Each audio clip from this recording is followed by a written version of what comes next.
Eh bien, nous commençons cette édition de Autour du monde. Mon collègue Hani Farag n'a pas pu venir aujourd'hui. On le salue, il vous salue d'ailleurs. Il m'a recommandé particulièrement de vous saluer. Merci d'être en notre compagnie. Comme vous le savez, nous allons évoquer en Afrique et évidemment puisque l'actualité est tournée vers la France et cet attentat sur Charlie Hebdo, nous allons faire le lien justement puisque le Yémen a menacé la France d'autres attaques terroristes. Nous allons nous voir le côté africain, le terrorisme qui subit en Afrique, quelle est son incidence sur la France. Mais avant peut-être de commencer, le sujet en soi. Je vous propose ce commentaire. En Libye, les partis en conflit en Libye ont accepté de dialoguer la semaine dernière, ou la semaine prochaine plutôt, à Genève, en vue de mettre fin aux violences et à la crise politique qui mène leur pays. Annoncé donc samedi l'ONU dans un communiqué. Détail dans ce commentaire. Les partis en conflit en Libye doivent se rencontrer la semaine. Les partis en conflit en Libye doivent se confronter.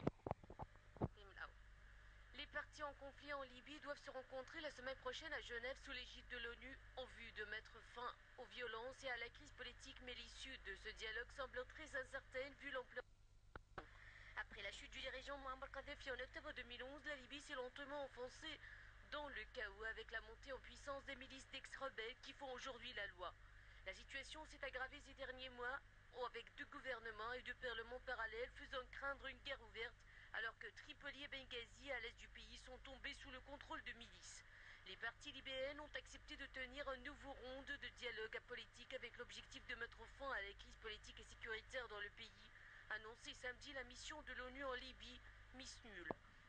On se tiendra la semaine prochaine au siège du Bureau des Nations Unies à Genève à la faveur d'un accord obtenu par le chef de la MISNUL, Bernardino Leon, après de larges consultations avec les partis ces dernières semaines. Cette réunion représente une dernière chance qui doit être saisie. La Libye est à un tournant crucial et les différents acteurs ne doivent avoir aucun doute sur la gravité de la situation du pays, a jugé peu après cette annonce un représentant de la diplomatie de l'Union européenne, Federica Mogherini. Afin de créer un environnement propice au dialogue, le chef de la MISNUL a proposé un jet des opérations militaires pour quelques jours. L'ONU considère qu'il est extrêmement important d'arrêter les combats afin que ce dialogue politique puisse commencer sur de bonnes bases, a expliqué récemment le patron de la MISNUL. Une réunion de dialogue prévue lundi dernier avait été reportée sine die en raison de la difficulté à trouver un lieu qui réponde à tous les impératifs de sécurité pratiqué un porte-parole de l'ONU. L'objectif premier du dialogue est la formation des gouvernements d'unité qui puissent jouir d'un large soutien, ouvrir la voie à un environnement stable permettant l'adoption d'une nouvelle constitution, a souligné la MISNUL samedi. La Libye est dirigée par deux gouvernements qui se disputent le pouvoir de distance. L'un proche des miliciens de Fach Libya hors de la Libye contrôlant Tripoli et l'autre connu par la communauté internationale siégeant à Tobrouk près de la frontière égyptienne. Elle est également dotée de deux parlements. En l'absence d'une armée et d'une police régulière bien entraînée, le pays vit au rythme des affrontements entre milices tribales qui se disputent le pouvoir et la manne pétrolière et de la montée en puissance de groupes islamistes. Des forces loyales au général Khalifa Haftar et à Abdullah Thani, le Premier ministre reconnu par la communauté internationale, mène des offensives dans plusieurs zones tombées aux mains des islamistes dont Benghazi pour tenter de les reprendre. Le général Haftar, qui s'appuie sur d'anciens officiers de l'armée de Kadhafi et d'autres brigades de l'Est libyen dont l'unité des forces spéciales et les forces aériennes, a réagi positivement à la proposition de l'ONU d'arrêter les combats. Mais sur le terrain, de nouveaux affrontements ont éclaté samedi à Enmara, près de Derna, à 1300 km à l'est de Tripoli, faisant 13 morts, 5 militaires et 8 insurgés, selon un porte-parole du commandement des forces libyennes. Il a précisé que les miliciens appartenaient au groupe Majlis Shura, conseil consultatif des combattants de Derna, une coalition créée en décembre et rassemblant plusieurs milices islamistes. Vendredi, une attaque avait visé à Tripoli une chaîne télévisée proche de Fajr Libya, hors de la Libye, une coalition hétéroclite de milices, notamment islamistes, sans faire de victimes. La branche libyenne de l'organisation djihadiste État islamique, le Daesh, bien implantée à Derna, avait par ailleurs affirmé jeudi avoir exécuté deux journalistes tunisiens, une annonce qui n'a néanmoins pas été confirmée par la Tunisie. De retour, donc, docteur Ali Kam est l'écrivain et journaliste spécialisé dans la psychanalyse. Docteur Ali, bonjour. Bonjour. Merci d'être avec nous, merci à vous. Je vais très bien, enfin un petit peu enrhumé, mais ça va. Merci d'être avec nous. Merci. Alors aujourd'hui, nous allons essayer de faire le lien donc, entre le terrorisme en Afrique et son incidence et sa conséquence sur l'Europe, et là notamment en France, pour faire le lien avec l'actualité. Mais avant peut-être de commencer notre discussion, je vous propose un autre commentaire justement pour introduire notre sujet. Le groupe islamiste Boko Haram qui a détruit 16 villages dans le nord-est du Nigeria la semaine dernière, entraînant un déplacement massif de la population. Amnesty International craint plusieurs milliers de victimes. Commentaire. Nigériane ne parvient pas à contenir l'expansion des terroristes dans le pays ainsi qu'aux frontières tchadiennes et camerounaises. Le nord du Nigeria, en proie depuis 2009 aux exactions de la secte terroriste Boko Haram, subirait actuellement l'attaque la plus meurtrière à ce jour d'une série d'actions de plus en plus haineuses menées par le groupe selon Amnesty International. Mercredi 7 janvier, la localité de Baga, dans l'état de Borno, et 15 villages environnants ont été rasés par des centaines de combattants, entraînant la fuite de dizaines de milliers de personnes.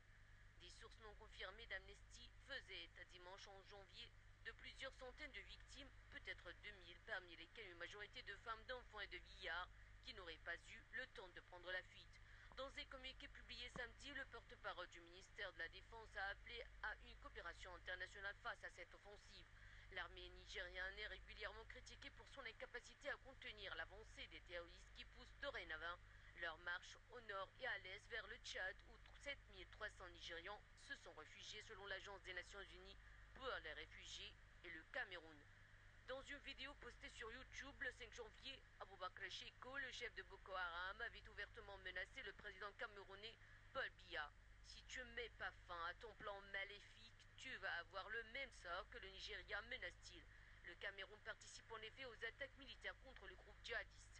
Quelques 560 personnes sont bloquées quant à elles sur une île du lac Tchad, sans aucune nourriture, s'alarme Aboubakar Gamandi, le chef du syndicat des pêcheurs de l'état de Borno, qui a pu les joindre par téléphone. Certains sont en train de mourir à cause du manque de nourriture, à cause du froid et du paludisme sur cette île infectée par de moustiques. Dans le reste du pays, les attentats sanglants sont quotidiens. Samedi 10 janvier, une bombe fixée sur une fillette de 10 ans a explosé dans un marché bondé de Maïdogouri, à 200 km au sud-ouest de Baga, tuant 20 personnes. 55 personnes avaient déjà perdu la vie dans ce même marché lors de 2 attentats fin 2014. Cette vague de violence représente une escalade meurtrière des actions de Boko Haram dans le nord-est du pays, après la prise de la base militaire de Baga sur les rives du lac Tchad le 3 janvier. Selon Amnesty International, environ 4000 personnes, majoritairement des civils, sont mortes en 2014 à cause du groupe armé. Ce dernier s'est emparé de localités dans l'état de Borno, proclamant un califat dans les zones sous son. Voilà, de retour pour parler de notre sujet. Est-ce que vous pensez qu'un groupe comme Boko Haram, donc avec sa théorie sectaire et disons sa volonté d'insurrection et d'imposer la charia donc dans le lieu, dans la région où il se trouve, là en l'occurrence au Nigeria, est-ce que vous pensez que ça pourrait avoir une incidence sur des personnes, puisque les frères Kouachi, par exemple, faisaient partie ou étaient formés par AQPA, donc Al-Qaïda dans la péninsule arabique. Est-ce que vous pensez que Boko Haram pourrait avoir un rôle sur des formations de terroristes pour justement aller sévir en Europe? Oui, c'est une très bonne question parce que en fait, tous ces mouvements, Al-Qaïda, au Daesh, au Boko Haram, ou l'histoire, ce qui s'est passé en France récemment, a le même noyau, à savoir une situation déguisée d'utiliser l'islam comme moyen de dire pour accélérer la violence politique et aussi pour une articulation entre politique et religion, mais c'est une façade fausse et interprétation fausse de la réalité, car sur un plan historique et religieux, il faut revoir plusieurs axes. D'abord, l'axe du noyau arabe, les avis partagés sur l'islam et les musulmans, la différence entre l'islam comme dogme, comme religion, et les musulmans comme comportement, et l'utilisation déguisée de l'islam comme moyen de violence politique, et les provocations qu'on peut faire comme on a fait déjà plusieurs fois dans le monde, en Inde ou en Pakistan ou dans d'autres lieux. Également l'utilisation de l'islam et les musulmans comme un cocktail Molotov pour exploser quelque chose, à savoir le mécanisme de les terrorismes et on commence par les noyaux arabo-musulmans, puis la violence politique, puisque on articule tout ça avec les intérêts nationaux et internationaux.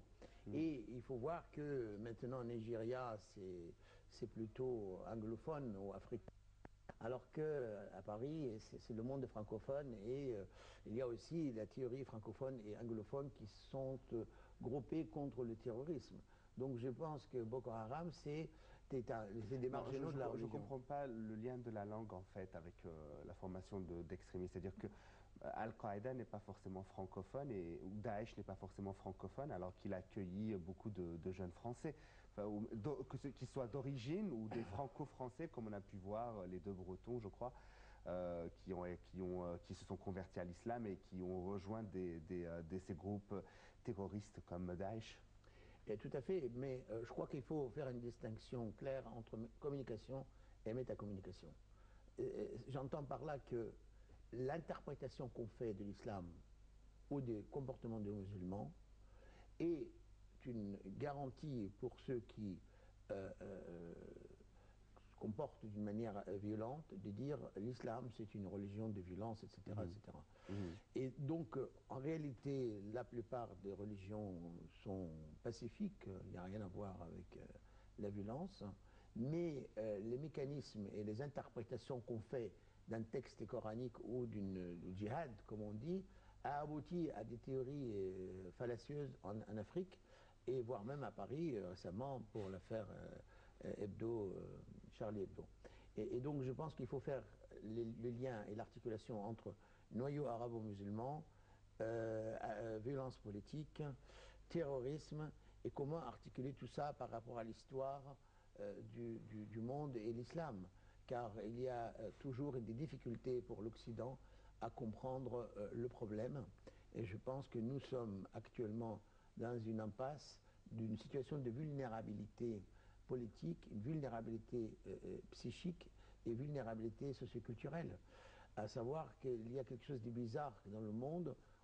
Hier et avant-hier, à Paris, la violence, le terrorisme, actuellement à Nigeria, après ça sera à Londres, etc., aux États-Unis. Et donc, toutes ces théories de violence politique et de terrorisme est contagieuse, on peut dire ça, comme une infection. Hein. Et donc l'Égypte a été le premier pays modérateur d'annoncer dans le monde la gravité de la situation, et c'est pour ça que le président Sisi a fait pas mal de démarches actuellement pour expliquer la nature de la violence politique liée au terrorisme, mais elle n'est pas forcément d'origine musulmane. Qu'est-ce que vous entendez par violence politique?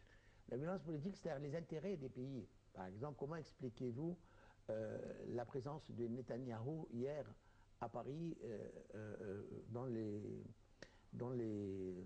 la manifestation pacifique, et ces gestes comme si Israël c'est victime d'une situation comme on joue un jeu de victime en victimologie, il y a un agresseur, il y a une victime.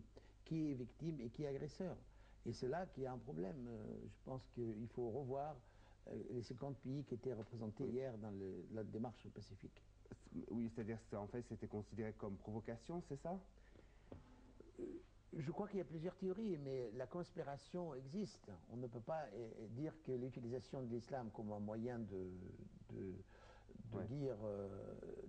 justifier les terrorismes, c'est une théorie fallacieuse. L'islam n'invite personne à tuer les autres,